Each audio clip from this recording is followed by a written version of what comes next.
Have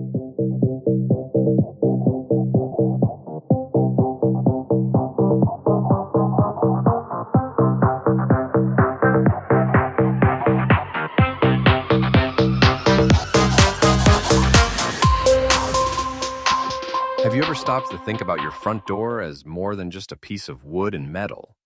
I mean, really thought about it as a border crossing between the world's chaos and your personal sovereignty? That is exactly the question at the heart of the work we're looking at today, Alex. We are diving into The Sacred Codex of Domestic Sovereignty and Protective Stewardship by Sebastianus Christiani Alvarius. It's a heavy title, right? Honestly, it sounds almost like a medieval manual for a castle. But as I was reading through this executive white paper, I realized it's incredibly modern, maybe even futuristic. It really is. Alvarius argues that a home isn't just a place of occupancy, it's the operational center of peace. But here's the kicker. He believes that without structured governance, our homes have become vulnerable to exploitation. Wait, what does he mean by vulnerability there?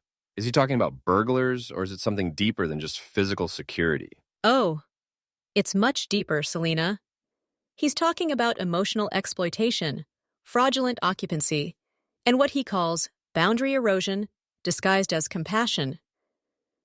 It's the idea that our kindness often becomes a backdoor for people to destabilize our lives. That's a provocative starting point. Kindness without governance becomes vulnerability. It's almost counterintuitive because we're taught that home is where we should be most relaxed and open, right? Exactly. But the Codex suggests that if you don't have a disciplined protective framework, you're essentially inviting chaos. So, Alex, let's look at Decree 1, which sets the foundational architecture for this whole ecosystem. Right, decree. I establishes these 6 core pillars. It's not just about reacting when something goes wrong. It's about prevention, documentation, and recovery. It's basically a constitution for your house. I love that analogy. It's a domestic constitution. And it leads straight into Decree 2, the Household Access Integrity Decree. This one is all about the principle that access is a privilege, not an entitlement. I mean, we've all had that experience where someone gets a little too comfortable, right? Maybe a neighbor who just walks in, or a relative who thinks they have a permanent invite. This decree says no to that informal familiarity. Exactly. It formalizes things like visitor classifications and access revocation protocols. It moves trust from an emotional assumption to operational verification. It sounds a bit cold, but it's designed to preserve order. It's about clarity, honestly. Speaking of clarity, Decree 3 covers anti-fraudulent occupancy.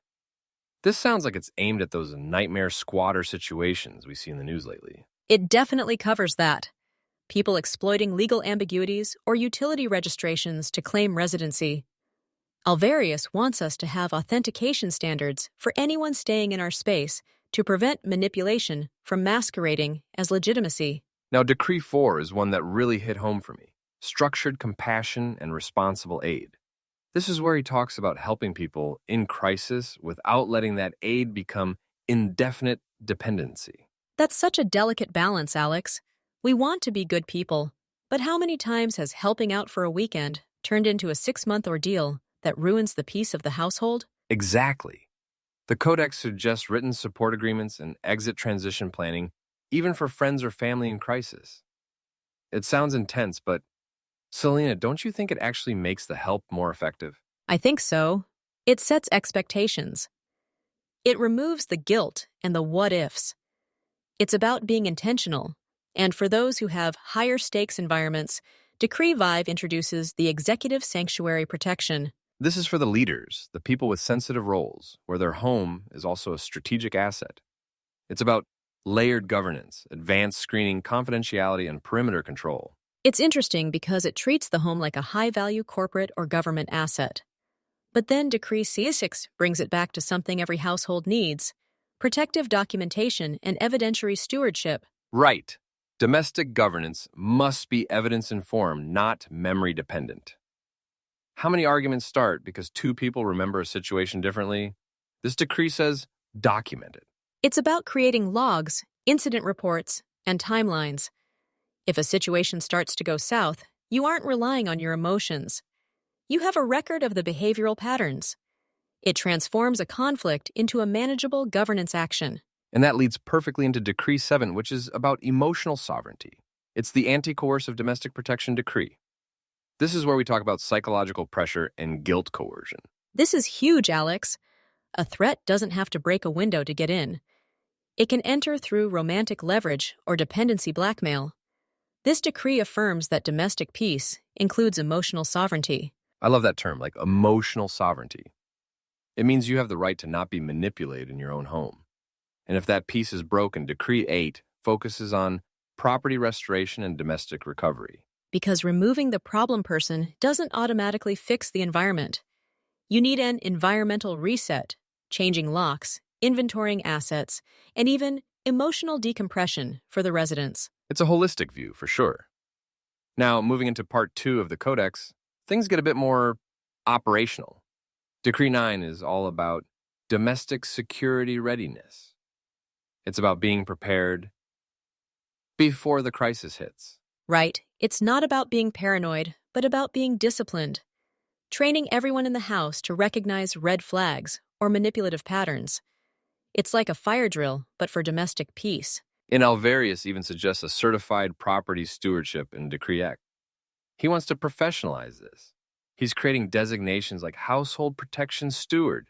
It's a fascinating idea that managing a home is a skill set that requires certification. It moves domestic management away from informal judgment and toward structured competency. Wait, let's talk about Decree 11, protective behavioral risk assessment. Selena, this sounds almost like something out of Minority Report.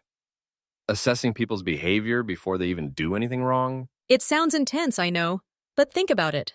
Most domestic disasters have warning signs. Entitlement patterns, instability, subtle threats. This decree just formalizes the process of noticing those red flags before they escalate. Okay, I see the logic. It's about proactive recognition. And speaking of the modern age, Decree 12 is the Cyber Domicile Protection Decree. Our homes are digital now, aren't they? Oh, absolutely. Smart locks, Wi-Fi, delivery accounts. If your digital perimeter is weak, your physical walls don't matter much. This decree treats your digital identity and your home network as part of your domestic sovereignty. It's so true. If someone has your Wi-Fi password and your delivery app login, they have a level of access that can be used for surveillance or even fraud. We really have to defend both perimeters now. And we don't have to do it alone. Decree 13, the Collective Property Watch, talks about structured vigilance with neighbors. Not just gossiping, but verified incident dissemination and coordinated observation. I like the distinction there. It's force multiplier intelligence, not rumor-based escalation. But when things do go wrong, we have Decree 14, the Domestic Emergency Intervention Decree. This is for the big stuff: unauthorized entrenchment, hostile reentry, or actual safety risks. It provides a command protocol so you don't panic. You have a clear pathway for lawful intervention. And for those who aren't just in single-family homes, Decree 15 and 16 cover occupancy governance and temporary guest stewardship. This is where we get into the nitty-gritty of shared living. Right, because hospitality is a virtue, but Decree 16 is very clear. Temporary presence should never silently become destabilizing permanence. You need clear guest duration classifications and departure protocols. Honestly, Selena, that would save so many friendships and family relationships. If everyone knows the rules from day one, there's no room for that awkward "when are they leaving" tension. Exactly. It's governed hospitality. Now, Alex, let's move into Part 3, which I think is the most emotionally complex section of the Codex. It starts with Decree 7, romantic domestic integrity. Yeah, this one is a bit of a reality check. It says that affection should never be a blind gateway to domestic entrenchment. It suggests waiting thresholds for cohabitation and clear protocols for separation. It sounds unromantic, I know, but think about the cohabitation pressure people feel. This decree is about protecting the sanctuary even when you're in love. It's about making sure intimacy doesn't lead to vulnerability. And it's not just romantic partners. Decree 8 is the Familial Boundary Protection Decree. This one acknowledges that shared bloodlines do not negate the need for structured stewardship. That is a powerful sentence. family can often be the source of the most intense guilt narratives or entitlement expectations. This decree says you can be compassionate to family without surrendering your peace or your property. It's about recognizing that blood isn't a master key to your front door. And that leads to Decree 19, which is the Vulnerable Steward Protection Decree. This one feels like a moral imperative. It really is. It's about protecting the elderly, the grieving, or those with health limitations from opportunistic individuals who want to exploit their vulnerability for access or financial control. It's so important. These are the people who might not be able to enforce their own boundaries, so the stewardship has to be even more rigorous. We also see this in Decree 20 with executive staff access governance. Right. If you have assistants, caretakers, or contractors coming in and out, operational necessity should never be confused with unrestricted entitlement. You need compartmentalized access. I mean, even a housekeeper or a driver is a potential point of vulnerability if there aren't clear boundaries. And Decree 21 reminds us that what's inside the house matters too. The Internal Asset Protection Decree. Documents, heirlooms, digital records. It's not just the walls, it's the contents. If your personal technology or identity materials are exposed to anyone who walks in, you don't really have sovereignty. And that includes your location. Decree 22 is about residence confidentiality. In the age of social media, casually sharing your address or your daily routines can be a huge strategic mistake. It's true. Domestic sovereignty cannot endure where location security is casually surrendered. We have to be disciplined about who knows where we are and when we're there. What about when things are in transition? Decree 23 covers estate transition stewardship. This is about those high-risk windows when someone passes away or there's a change in household leadership. Those are the moments when opportunistic occupancy disputes or fraudulent inheritance claims tend to pop up. This decree ensures that transitions are governed by order, not by whoever happens to be in the house at the time. And finally, in Part 3, Decree 28, Domestic Harmony Protection. This one focuses on the emotional climate. It says that persistent hostility or psychological destabilization is a governance concern. I love that. A peaceful home isn't just one where the doors are locked. It's one where the people inside treat each other with dignity. It's about emotional domestic order. So, Selena, we've covered the foundation, the operations, and the human element. Now we're moving into Part 4, Advanced Security and Final Architecture. This is where it gets really comprehensive. It starts with one of the most important ones, Alex, Decree 5, the Child Sanctuary Protection Decree. Children are the most precious and most vulnerable population in any home. Exactly. This decree sets extraordinary standards for guest screening and caregiver authorization. It's about creating a sanctuary that is truly safe for the youngest inhabitants. And then we have Decree 16, which deals with something we all use every day, mail and delivery security. This is a huge underestimated vulnerability, as the Codex puts it. I mean, think about it. Packages left on the porch, mail that can be used for identity theft, or even to establish fraudulent residency. We have to protect what arrives through logistical channels just as much as what comes through the door. And Decree 7 extends that to our vehicles and mobility assets. Your car, your garage, your access credentials, they're extensions of your domestic sovereignty. It makes sense. If someone has the keys to your car or your garage door opener, they effectively have a key to your life. Now, what about Decree 8, collective property governance? This is for larger compounds or managed estates. It's about collective sanctuary requiring collective governance discipline. You need councils and shared compliance standards to keep order. And to keep that order, Decree and X focus on monitoring. But Selena, I noticed Decree 21 emphasizes ethical doctrine for monitoring. Why is that important? Because surveillance can be a double-edged sword. Without ethical oversight, monitoring can become a privacy violation or even a tool for misuse within the home. It has to be accountable and proportional. That's a key point. It's not about spying, it's about protective visibility. And Decree XYZ takes that data and turns it into property intelligence to forecast threats before they manifest. It's that anticipatory defense again. Instead of waiting for a break-in, you're looking for access anomalies or behavioral pattern analysis. It's about being 3 steps ahead. But if things do end up in a legal or procedural tangle, Decree 1 provides property resolution support. It's about being evidence-informed and disciplined in how you resolve disputes. Right. No improvisation. You have a structured pathway for justice. And then, for the most significant properties, Decree 2 establishes the Sacred Estate Protection Decree. This is for the principal stewardship residences, places with archival or symbolic significance. They get the highest level of multi-layered governance. It's about protecting the heritage as much as the house. And we can't forget the narrative of the home. Decree 2 the Property Integrity Defense Decree, is about protecting your reputation from false accusations or fabricated occupancy claims. That's so modern, isn't it? A malicious public claim or a disinformation campaign can be just as damaging as a physical intruder. You have to defend the truth of your household. Exactly. And finally, Decree 1, Property Acquisition Protection. Sovereignty doesn't start when you move in. It starts when you buy the place. You need due diligence to ensure there are no hidden encumbrances or title defects. It's the idea that protection begins at the threshold of ownership itself. So, Selena, looking at all 34 of these decrees, what's the big takeaway for you? For me, Alex, it's the phrase disciplined compassion. It's the idea that being a good person and being a strong steward aren't opposites. In fact, you can't truly be compassionate if you haven't built a safe, governed space to be compassionate. Ian.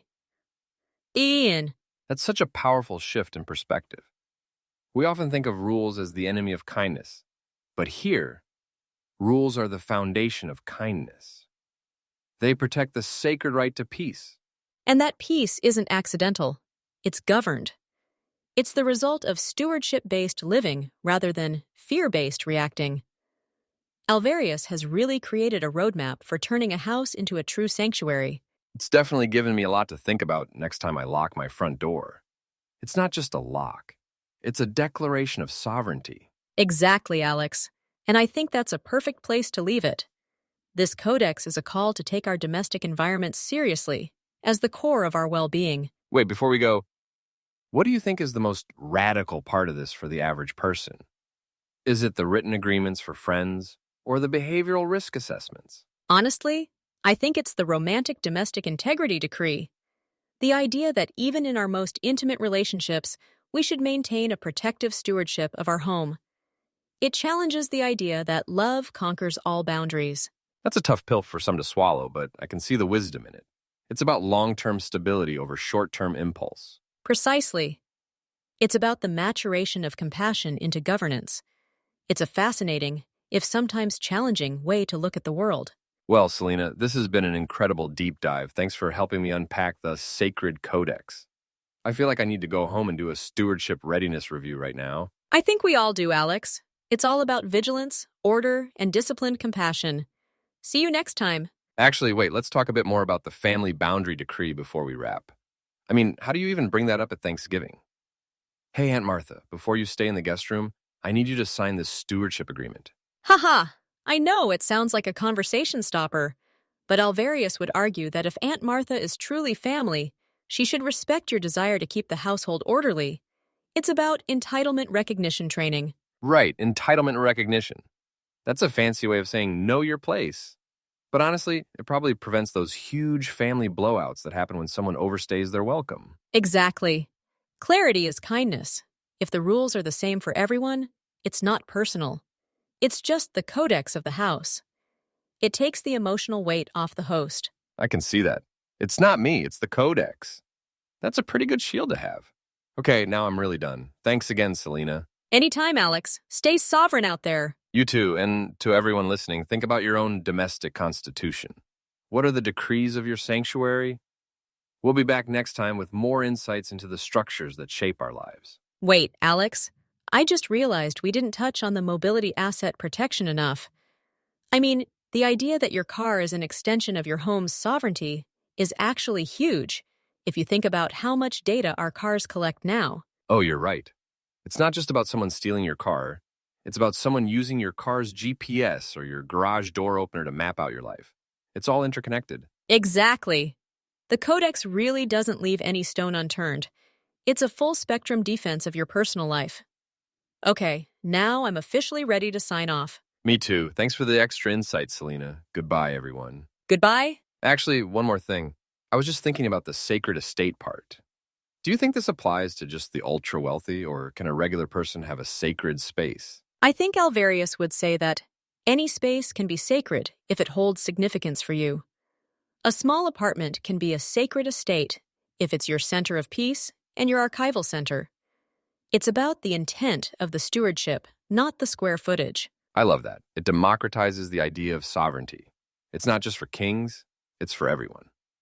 Okay, for real this time. See you all next episode. Take care. Wait, I just had one last thought about the cyber domicile decree. I mean, with AI and smart homes becoming so integrated, don't you think the Codex will need even more decrees soon, like AI stewardship? Oh, I'm sure Alvarius is already working on that. If your house can think for itself, you definitely need a decree to make sure it's thinking in your best interest. But for now, these 34 are a pretty good start. Fair point. The sacred Codex is a living document, I'm sure. All right, let's actually go now before I think of something else. Thanks, Selena. Haha, anytime, Alex. Let's go. Honestly, I keep coming back to that environmental reset idea from Decree V8. It's so psychological, isn't it? The idea that you have to physically reclaim the space after a conflict. It really is. It's like clearing the air. If you don't do that reset, the ghost of the conflict just lingers there, undermining your peace. It's such a smart, holistic approach to domestic management. It's about making sure the sanctuary stays a sanctuary. Okay, I'm done. Really. Goodbye. Bye! Actually, Selena, I was just looking at the property acquisition decree again. It says, protection begins at the threshold of ownership. That's such a great line for anyone looking to buy a home right now. It really is. It's like a warning to look past the staging and the fresh paint and see the stewardship readiness of the property.